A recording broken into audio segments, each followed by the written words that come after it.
Good evening. Today's session is actually the second part of our chapter on rotational motion.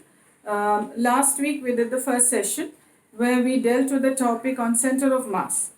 We start today's session with one topic which we already discussed in our chapter motion in a plane under circular motion, that is a relation between the linear velocity v and the angular velocity omega of a particle. Now here you will see I've drawn, suppose we have a rigid body like this, okay. Now this rigid body, as you know, can undergo rotational motion through an axis, maybe passing through its center like this. It can undergo rotational motion, or this axis could be at the edge of the particle and it could undergo rotational motion in this way, or the axis could pass along this edge and the rotational motion could be in this manner. So this rigid body can undergo rotational motion about an axis. Now this body is a symmetrical body, as you saw, it's a cuboid, or what I've drawn on the board here is just a irregular shaped body, not a symmetric body. This is an irregular shaped body which is actually undergoing its axis of rotation is like this, it's along the z axis, and this is the xy plane. Now if you take such a body which is undergoing rotational motion, any one particle, let's say at the edge of this duster, you see that it is actually executing a circular motion about which we have learned in that chapter motion in a plane. So this one particle of that body can be taken to be executing a circular motion, and that is what I have drawn here. A particle P will now execute a circular motion about the axis of rotation. This circle will have a radius which is the perpendicular distance from the axis of rotation to the point P, and also the center of that circle will lie on the axis of rotation, right? And this particle P in circular motion, as you've already learned, has two velocities. One, the linear velocity which is along the tangent, and the other which is the angular velocity. The relation between the two we already learned as v equal to omega r, where v is the linear velocity in meter per second and omega is the angular velocity in radian per second. If you do not remember this, you need to go back to that topic in motion in a plane and redo it again.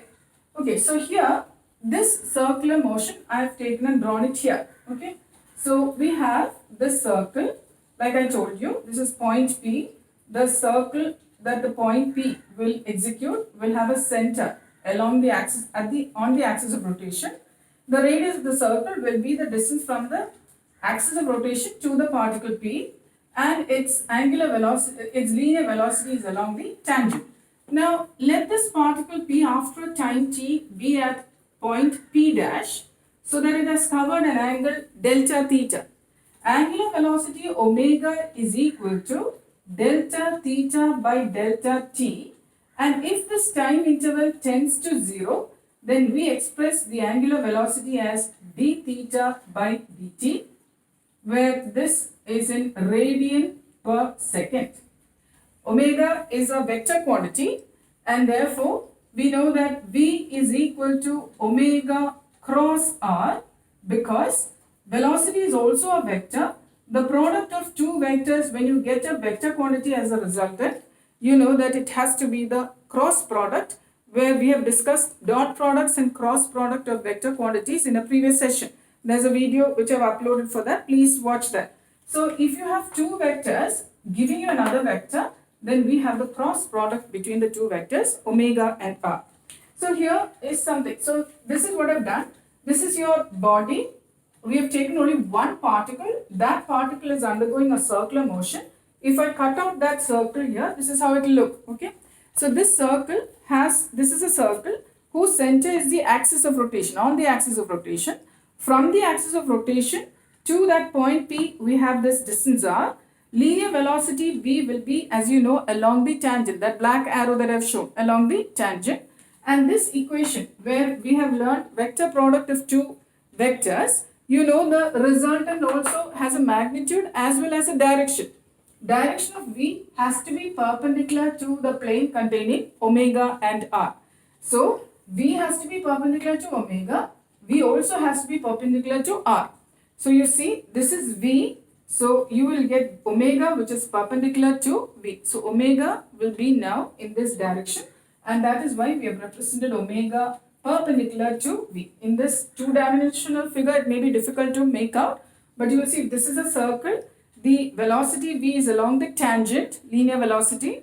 So perpendicular to V we have omega like this. Okay, so this is the velocity V along the tangent. Perpendicular to that we have the omega. I can shift that to the center and show you that the omega will be perpendicular to V. Okay, because V is equal to omega into R. So we now know that omega is a vector it is in radian per second.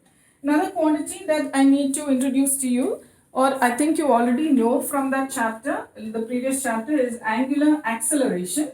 Angular acceleration being alpha, which is equal to d omega by dt, which is rate of change of angular velocity. Its SI unit is in radian per second square, because this is already in radian per second. Then divide by t and you have radian per second square as the angular acceleration. We are now going to look into the kinetic energy of a body in rotational motion. Kinetic energy of a body in rotational motion. So you must also remember, we just talked about one particle, right? So in our equation, omega is equal to d theta by dt. Also, omega cross r is what we have as V. There's one important thing that we discussed earlier also. Here, see that this body is made up of n particles, right? And as this body undergoes rotational motion, let's say we have a duster which is undergoing rotational motion. When all these particles, suppose I am going to turn this duster through 90 degree. All the particles in the duster, all particles, whether it is close to the axis or further away to the axis, anywhere in this body, when the whole body rotates through an angle 90, all the particles also would have rotated through the same angle. So d theta and dt, omega equal to delta theta by delta t. If this is 90 degree, then all the particles in that body would have undergone the same displacement at that instant. And therefore, omega is a constant at any particular instant for all particles of the body, whether it is close to the axis or away from the axis, all particles have the same angular velocity omega. But the linear velocity will depend on the how far is it away from the edge.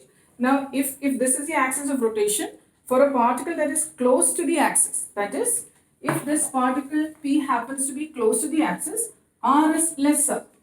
So the linear velocity is lesser. If it's away, that is, let's say closer to the edge, R being larger, the velocity will be larger. So at any instant of time, for a body in rotational motion, all the particles of that body in pure rotation will have the same angular velocity, but depending on R, its linear velocity will change. It's the same case in translational motion. For example, if you say a car is moving with a velocity v at any instant, it means that every particle of that car has the same linear velocity at that instant. So same way, angular velocity of every particle of that body will be the same at that instant. So now that we know that it has linear velocity v, each particle of that body must also have a kinetic energy. Okay. So we are going to find the total kinetic energy of this body in rotational motion. Let us consider a body, an irregular shaped body, any shape you can have. This is the y-axis, this is the x-axis, and we have this as the z-axis. Let us consider a particle which is m1 at a distance r1, m2 at a distance r2, m3 at a distance r3, and mn at a distance rn. So you can have n number of particles. I have just marked the perpendicular distance from the axis of rotation as r1, r2, r3 and rn. Kinetic energy of the first particle will be what? Half m1 v1 square. Half mv square. For the first particle it will be half m1 v1 square. But we know that this v is equal to omega r, where omega will be the same for all particles. So I may write This is equal to half m1 into omega square into r1 square. Omega, don't have to give the suffix because it's the same for all particles. Similarly, kinetic energy of the second particle should be half m2 omega square r2 square, or the nth particle will have a kinetic energy half mn omega square rn square.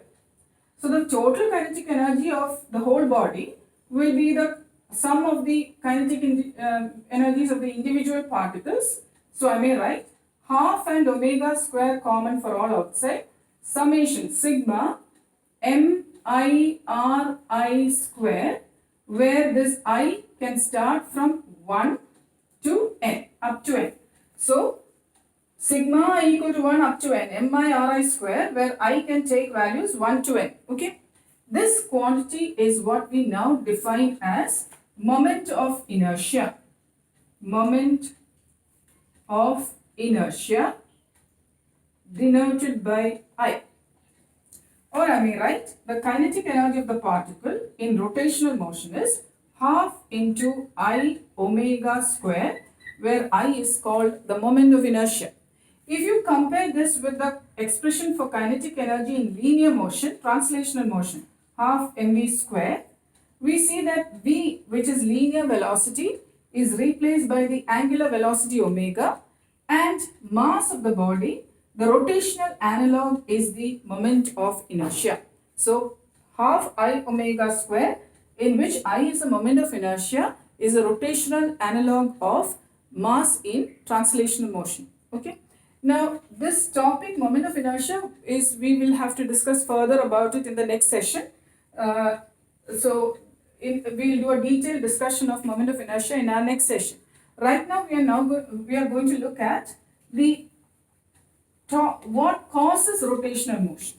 Okay, so torque, a physical quantity. Torque we need to introduce, because torque is what causes rotational motion or turning effect of a force.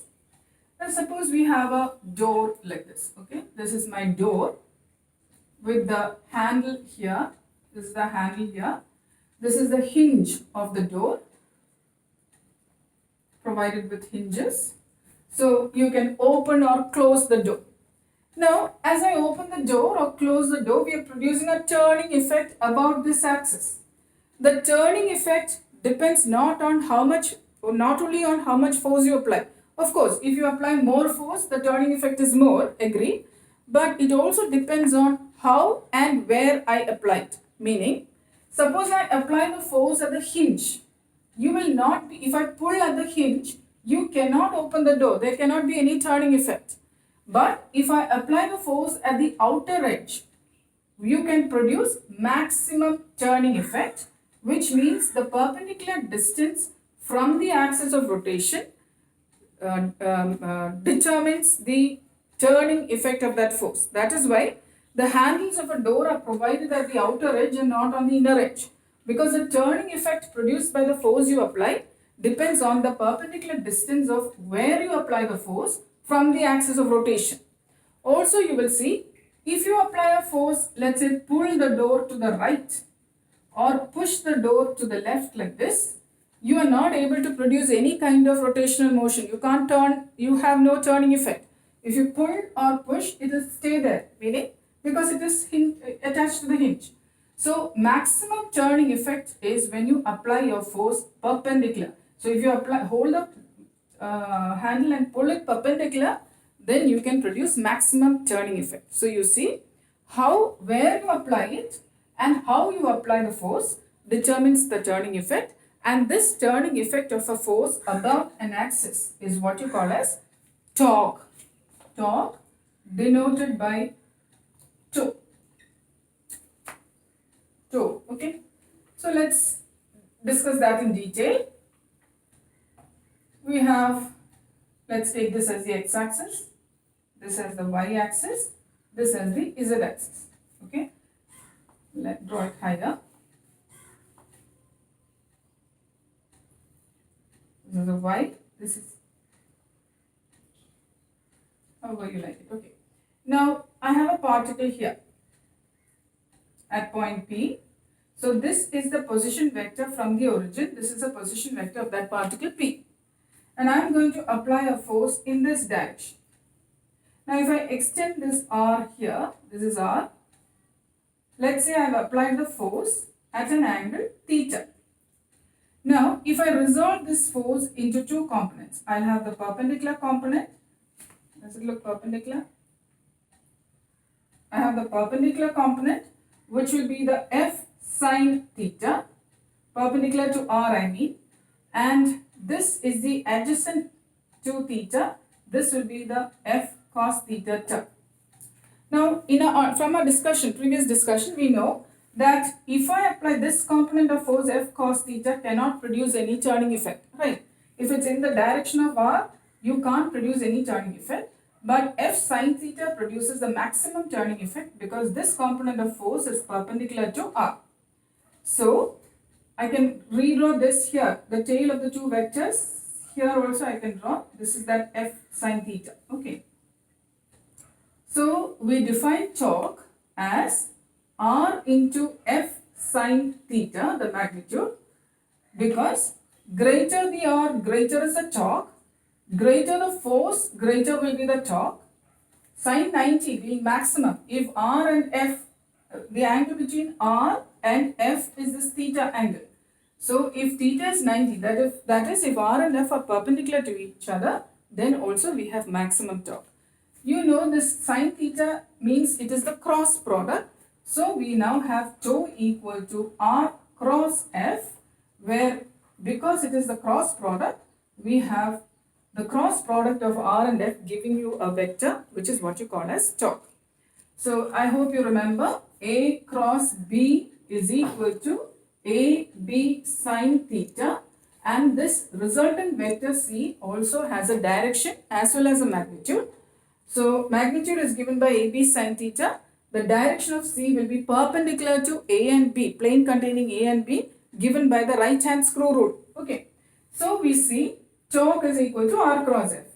R and F, both R and F are lying in the xy plane. So, definitely tau should be perpendicular to the plane containing R and F, which means tau should be perpendicular to the xy plane. That means torque has to be along the z axis. And how do I decide if it's the positive z axis? Right hand screw rule. If you hold, see, this is R and this is F. As you turn from R to F, you see you are taking an anti-clockwise turn. So, I have told you before, holding the screw in your right hand, if you turn anti-clockwise, the tip is moving up and therefore the torque is in the positive z axis. If you don't remember the directions of cross products, please go back to that video on dot product and cross product of two vectors. So, torque has to be perpendicular to the plane containing R and F. Both of them are lying in the xy plane. So, we know perpendicular to that it is the z axis, and as you turn from R to F, you are turning in the anti-clockwise direction, and therefore it will be along the positive z axis. Also, the SI unit of torque will be, this will be in Newton and R will be in meter. Newton meter is the SI unit of torque. Torque is the turning effect about an axis of rotation. We next go to our topic on angular momentum of a particle.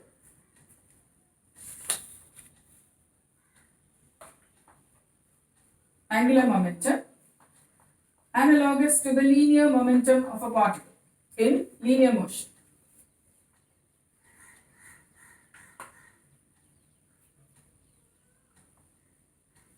So, we have, let's say this is the xy plane, this is the z axis. We are talking about an origin here. We have a particle here which is in circular motion. So, let's say it's linear momentum. This is R. Okay, I am extending R like this, and this is linear momentum P equal to m into V. If this angle is theta, then this component of P along R will be P cos theta, and this will be P sin theta. Now, as this body is in rotational motion, a single particle of that body will be in circular motion. And you know, in circular motion, the momentum will be in the direction of velocity, that is along the tangent. So, this component p sine theta, which is a tangent. So, your momentum, linear momentum here will be along the tangent, and so angular momentum L is defined as a product of the perpendicular distance from the axis of rotation, perpendicular distance of the particle into, we have the linear momentum, that is P, R cross P. So we define angular momentum L as the product of the perpendicular distance of the particle from the axis of rotation and its linear momentum P, which is equal to m into v. So we take this component because you know that this velocity will be along the tangent to that circle which this particle describes in rotational motion. Now here we need to angular momentum, therefore its SI is also a vector, and the direction, how will the direction be? For example, if you have this is a circle of a particle of this body which is in rotational motion, a single particle will be executing a circular motion. So if you look at this, you see that the momentum has to be along the velocity, that is along the tangent. R is in this plane. So perpendicular to the plane containing R and P would be, R is like this and P is here along the linear velocity. So angular momentum should be perpendicular to the plane containing R and P. Linear momentum P will be along the direction of velocity, that is along the tangent. So we have angular momentum here. So because R and P are now in the xy plane, you know that perpendicular to the xy plane, angular momentum will be also along the z axis. And you will see if you move from R to P, this is R and this is P. As you move from R to P, we are moving in the anti-clockwise direction. Anti-clockwise direction would be along the positive z axis. That is angular momentum. Now we have this Newton's second law, which states that the net F external should be equal to the rate of change of linear momentum. The rotational analog of this is force is replaced by, you know, the rotational analog of force is now torque. So torque external equal to rate of change of angular momentum. This we need to prove, and that's what we are going to do now. Okay, we start with what we already know. We start with the expression for angular momentum. Angular momentum L we know is equal to R cross P, right? Now I'm going to differentiate the two sides with respect to time. So this is d by dt of R cross P. We need to know the product rule in this case, where d by dx of u v, where u and v are both functions of x. Then product rule will be, first you take u as a constant, differentiate v with respect to time, then take v as a constant, differentiate u with respect to time. This is what you call as product rule. So here we have R and P. So I'm going to use the product rule. First I take R outside, differentiate P with respect to time, plus take P outside, differentiate R with respect to time. Okay. We know that dP by dt, rate of change of linear momentum, Newton's second law says is F external. So this is a cross, okay. So this is R cross dP by dt is F, plus momentum is mass into velocity cross, this is a vector, dr by dt we know is velocity, another vector v. Now A cross A, I hope you remember, is A into sine 0, because this is a cross product between the two same vectors. They are both in the same direction, and because they are in the same direction, the angle between them will be sine 0. So A cross A has to be 0. So V cross V will be equal to 0. So we have dl by dt.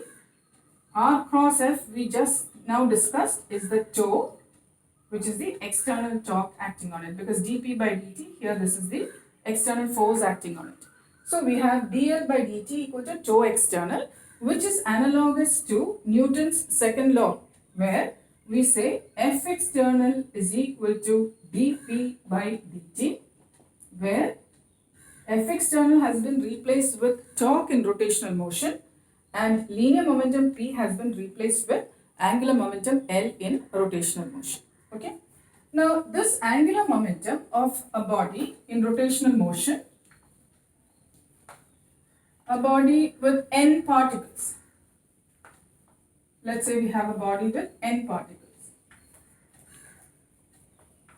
So I'm going to draw a body, a rigid body, any irregular shape, which is rotating about the z axis.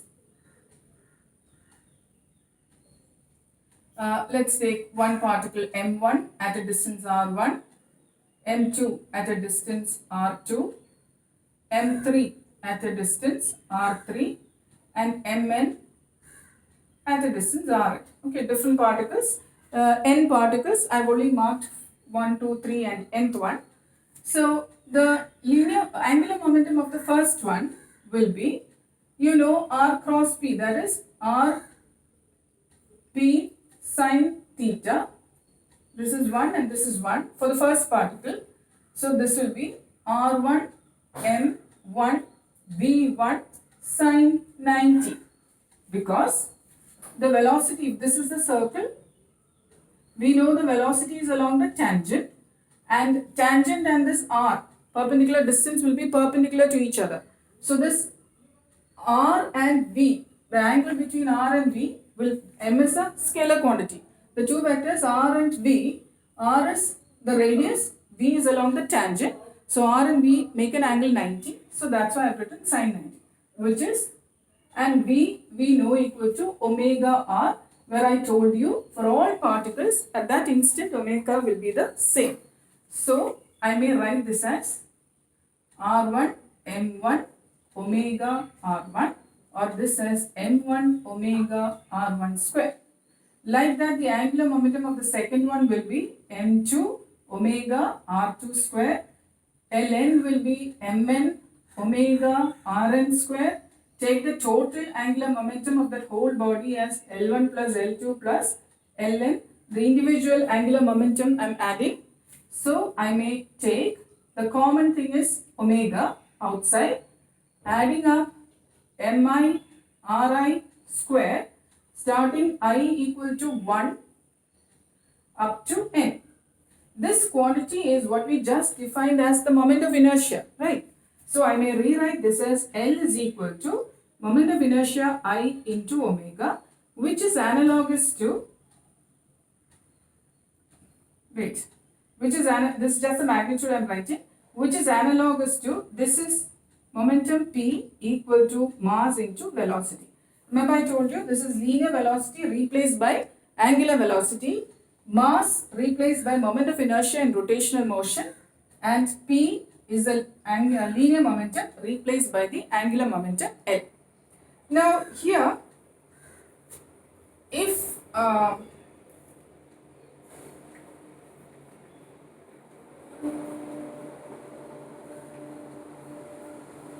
we just, before this, we got an equation like this, right? We got an equation where we have dl by dt is equal to tau external, right? So it implies that if tau external is equal to 0, then this angular momentum has to be a constant, because it is the differential of a constant that gives you a 0. So this is law of conservation of angular momentum, where it says if the net external torque acting on a body is 0, then the angular momentum of that body has to remain a constant. A very good example for this I can give you, considering the moon, rotation of the moon. We have the earth here and the moon going around the earth like this, okay, in a circular path. This is a circular path. Now, when I taught you work energy power, I told you that changing kinetic energy of a body in circular motion, not circular motion, any work done is equal to change in kinetic energy. This is work energy theory. Now, for a body in circular motion, we know this body is experiencing a centripetal force. Wherever the particle is, the body experiences a centripetal force towards the center, right? Like this. Now, the velocity of that body is along the tangent always. Like this. Okay. Now, this angle is always 90. So, if you look at the work done, which is FD cos 90, because displacement and velocity are in the same direction. At every position, the velocity is along the tangent and the force is along the radius. So that always at all positions work done FD cos 90 should be equal to 0, because cos 90 is 0. So no work done would mean that there is no change in kinetic energy, which means there is no change in the speed of the body. So the velocity vector changes direction, but the magnitude of velocity, that is the speed, remains a constant. Which means if you look at angular momentum L, this is equal to R cross P. If you're looking at just the magnitude, this will be R into M into V, right? So if the magnitude of speed is a constant, then L remains a constant, because all the other factors are constants here. R, the radius, the mass of the moon, and the speed, which is the magnitude of velocity, remains a constant. So the angular momentum is a constant. This is because if you look at this, you will see that there is a centripetal force acting in this direction, towards this direction. The position vector of the moon is from the center to there. This is the direction of R. So the centripetal force and the position vector are opposite directions. So if you take torque external, the external torque acting on it is R cross F, which is RF sine 180, because R and F are in opposite direction, right? Sine 180 is 0 and you see that torque external is 0. So whenever torque external is 0, you see that the angular momentum will be a constant. And that is why the angular momentum of the moon is a constant, even though the external force acting on it is there, but external torque acting on it is 0. Okay. So if this is true, then we need to remember that angular momentum L, we just saw is equal to I omega. And if tau external is equal to 0, then it means that L is a constant, or I omega should be a constant. Okay. We have many examples to deal with in this. I'll just explain to you one example. Suppose you might have watched ice skating or roller skating. While they do figure skating on ice, you will see that when the person wants to spin faster, he'll bring his arms closer to his body, and when he wants to slow down, he'll take his arms away from the body, right? And that is because, see, suppose this is a man who is doing figure skating. Let's say he's got outstretched arms. He's keeping his arms outstretched, okay? In this case, what happens is there is no external force acting on it because his weight is acting downwards, mg. There's a normal reaction acting in the upward direction. And when he's spinning with his arms outstretched, you know the I, which is equal to sigma mi ri square, where I equal to 1 up to n. That means as from the axis of rotation, this is the axis of rotation, as this r of the particles increase, then I will increase. So if I increases, because tau external is 0, this has to remain a constant, so the angular velocity will decrease. So when he outstretched his arms, he will spin with smaller angular velocity, whereas when he brings his arm closer to his body, then what happens is all these particles are close to his body. Okay, his arms are closer to his body.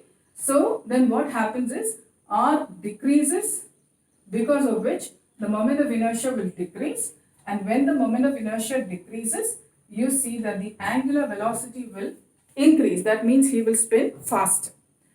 So we will look at more examples in our next session, and we'll stop our session for today. Thank you and good night.